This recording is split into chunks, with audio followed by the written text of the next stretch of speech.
নমস্কার, আমি doctor Manojendra Narayan Bhattacharya, consultant ENT head and neck surgeon. আজকে কিন্তু খুব কমন একটা বিষয় নিয়ে আলোচনা আমরা করব। আম, অনেক সময় আমরা দেখি যে আম, কোনো শিশুর, কোনো বাচ্চার বাবা মা কিংবা আত্মীয় পরিজন, ঠাকুমা, দাদু, দিদিমা, এনারা বেশ চিন্তিত হয়ে নিয়ে বাচ্চাকে নিয়ে এসে, ডাক্তারবাবু আমার মনে হচ্ছে নাকের মধ্যে একটা পুঁতি ঢুকিয়ে দিয়েছে বাচ্চা, কিংবা কানের মধ্যে অমুক একটা জিনিস ঢুকিয়ে দিয়েছে, কি হবে? তারাও তো ভীষণভাবে উদ্গ্রীব, তারা কিন্তু খুব টেনসড হয়ে নিয়ে নিয়ে আসেন। আম, তো এই আজকের বিষয়ের আলোচনা হলো যে নাকের কিংবা কানের মধ্যে কোনো যদি ফরেন বডি কিংবা কোনো কিছু বাচ্চাদের ঢুকিয়ে দেয়, তাহলে তার তাৎপর্যটা কি এবং আমরা কি করি সেটা বের করে দেওয়ার জন্য। এবার দেখুন, এই যে বস্তুগুলো বাচ্চাদের, কিন্তু অনেক বাচ্চারই এটা একেবারে চাইল্ড সাইকোলজি বলা হয়, অনেক বাচ্চারই আছে যে যা কিছু হাতের সামনে পাবে সেইটা যে কোনো মুখগহ্বর বলুন, নাকের মধ্যে বলুন, কানের মধ্যে বলুন, ঢুকিয়ে দেয়। সেটা কাগজের টুকরো হতে পারে, পুঁতি হতে পারে, আম, কড়াইশুঁটির মতন জিনিস হতে পারে, ডাল হতে পারে। তো তার মানে কি, এই কথাগুলো আমি যখন বলছি, এটার অর্থ হলো কিছু জিনিস জৈবিক হতে পারে, কিছু অজৈবিক হতে পারে। মানে কিছু হচ্ছে ভেজিটেটিভ প্রোডাক্ট, যেরকম ধরুন কড়াইশুঁটি, এটা তো জৈবিক জিনিস। আর কিছু হলো আম, ধরুন যেরকম পুঁতি ঢুকিয়ে দিল কিংবা কোনো মেটালিক কিছু ঢুকিয়ে দিল, তাহলে অজৈবিক কিছু জিনিস। এবার সমস্যাটা কিন্তু তার মধ্যে হয়, ওই যে ছোট ছোট গোল গোল ধরুন ঘড়ির ব্যাটারি যেগুলো থাকে, সেগুলোও তো অজৈবিক মেটালিক জিনিস। এগুলো ধরুন নাকে কিংবা কানের মধ্যে ঢুকিয়ে দিল। এই ব্যাটারিটা কেন আমি আবার আলাদা করে উল্লেখ করলাম, সেটা হলো ব্যাটারির মধ্যে কিন্তু এই যে ছোট ব্যাটারিগুলো কিন্তু অ্যাসিড থাকে না, অ্যালকালি থাকে। অ্যালকালি এক ধরনের কেমিক্যাল, যারা এই অ্যালকালিটা নিয়ে জানেন না তাদের জন্য বলছি যে যেরকম অ্যাসিডও এক ধরনের কেমিক্যাল, অ্যালকালিও এক ধরনের কেমিক্যাল। অ্যালকালি কিন্তু অ্যাসিডের থেকেও খারাপ মাংস, হাড় এগুলোকে একেবারে গলিয়ে খেয়ে দেওয়ার জন্য। তো তাহলে পরে ব্যাটারি যদি ঢুকে যায় নাকের কিংবা কানের মধ্যে, তাহলে কিন্তু ইমিডিয়েট অ্যাজ অ্যান এমার্জেন্সি ওটাকে বের করে দিতে হয়। না যদি বের করে দেওয়া যায়, এক রাত্রির মধ্যেই কিন্তু পুরো জায়গাটাকে খেয়ে নিয়ে নষ্ট করে দেয়। এটা ব্যাটারির ক্ষেত্রে বলছি। এবার ঠিক আছে, আমরা আবার ফিরে যাই। তো এই যে জিনিসগুলো একটা জৈবিক জিনিস হতে পারে, যেরকম কড়াইশুঁটি বললাম, যেরকম ভুট্টার দানা বললাম। আবার আম, এই অজৈবিক যেরকম আপনার আম, পুঁতির যেরকম বললাম, কিংবা ছোট খেলনার কোনো একটা প্লাস্টিকের অঙ্গ বললাম। তো এগুলো যখনই বাবা মা নিয়ে আসেন, তো তখন আমরা বাচ্চাকে ওই দেখবেন আগের এপিসোড আমি লকিং অফ দ্য চাইল্ড কথাটা বলেছিলাম। বাচ্চাকে দেখতে গেলে আমরা কি করি, সেই বাবা মাকেই বলি কিংবা আমাদেরই কাউকে আমরা বলি যে বাচ্চাকে কোলে নিয়ে বসতে। তো সে বসে, বাচ্চাকে কোলে নিয়ে বসে, বাচ্চার পাটা ঝুলে থাকে এবং সামনের দিকে বাচ্চা মুখ করে থাকে। বাচ্চার পা দুটো তার পায়ের মধ্যে দুটো থাকে। সে তখন পা দুটোকে এরম করে জড়সড়ো করে ওই বাচ্চার পাটাকে আটকে দেয়। একটা হাত দিয়ে বাচ্চাকে ধরে থাকে, আর একটা হাত দিয়ে মাথাটাকে এরম ভাবে ধরে থাকে যাতে বাচ্চা নড়তে না পারে।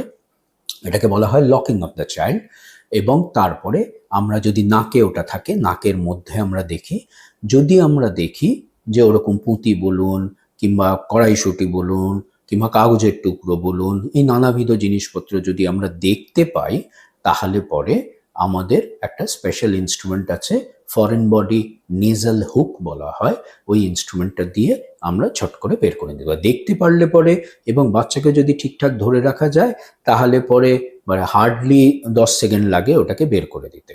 সমস্যাটা হয় কানে।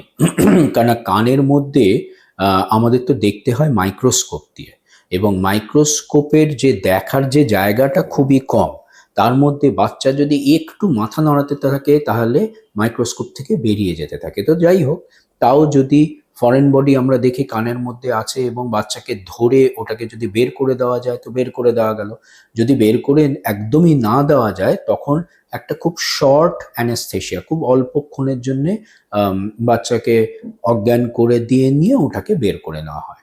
তো যাই হোক, ফরেন বডি যেগুলো সেগুলো কিন্তু বের করে নিতে হয়, এবার অ্যানেস্থেশিয়া দিয়েই হোক অ্যানেস্থেশিয়া না দিয়েই হোক। তার মধ্যে যেগুলো অজৈবিক, যেরকম ব্যাটারি বাদ দিয়ে আমি বলছি, পুঁতি বলুন, একটা প্লাস্টিকের টুকরো বলুন, সেগুলো হয়তো একদিন আপনি ওয়েটও করতে পারেন বের করার জন্যে, কারণ সেটার রিয়াকশন খুব একটা করে নিয়ে আশপাশের টিস্যুগুলোতে ইনফেকশন করলো কিংবা খেয়ে ফেললো সেটা খুব একটা করে না।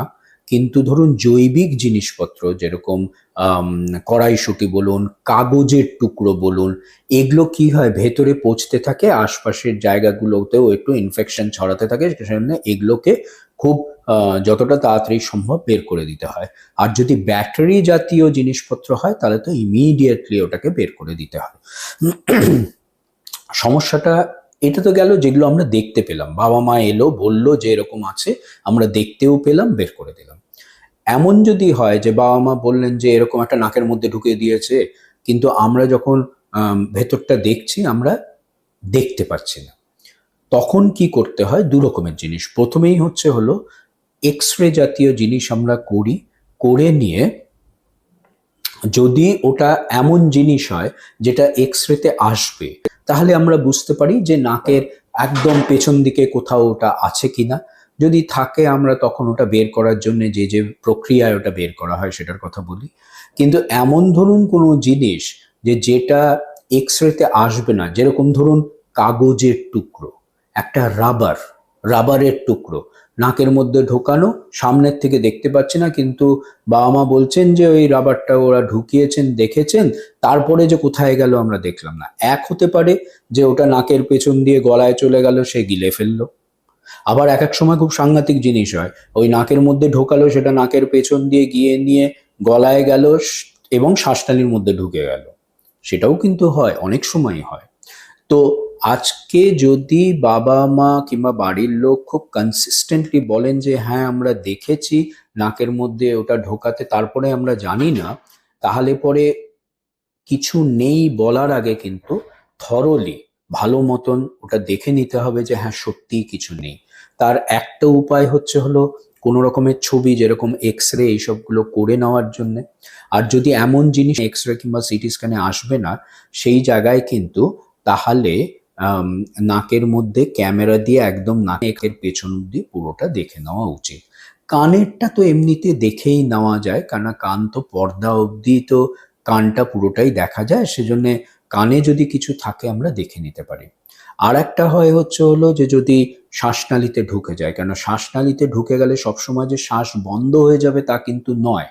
একবার যদি ছোট্ট একটা জিনিস শ্বাসনালীর মধ্যে ঢুকে যায়, তাহলে তারপরে বাঁদিক কিংবা ডান দিকে কোনো একটা জায়গায় গিয়ে আটকে যেতে পারে। সেজন্য শ্বাসটা চলাচল করবে, কিন্তু ওই দিকটাতে আস্তে আস্তে ওই যে শ্বাস যাওয়ার রাস্তাটায় ওটা গিয়ে নিয়ে আটকাবে, ওই জায়গাটায় আর নিঃশ্বাসটা যাওয়া আসা করবে না বলে ওই দিকটাতে একটা ইনফেকশন, একটা কোল্যাপস হতে থাকবে। এটা কিন্তু অনেক ক্ষেত্রেই এক্স রে করলেই তখন বোঝা যায়। তো যাই হোক, ভয় আমি পাওয়ালাম না, আমি আসল তথ্যটা আপনাদের বললাম যে যদি ফরেন বডি ঢোকে তাহলে, এবং আপনার মনে হয় যে একটা ফরেন বডি কিংবা বাহ্যিক কোনো জিনিস বাচ্চা ঢুকিয়ে নিয়েছে, তাহলে কিন্তু ওটাকে ফেলে না রেখে অবশ্যই আপনার নিকটবর্তী ডাক্তারবাবুদের কাছে একবার চেক আপ করিয়ে নেবেন, কেননা ছোটোখাটো জিনিস থেকেও কিন্তু বড়সড় বিপদ হতে পারে। ভালো থাকবেন, সুস্থ থাকবেন। নমস্কার।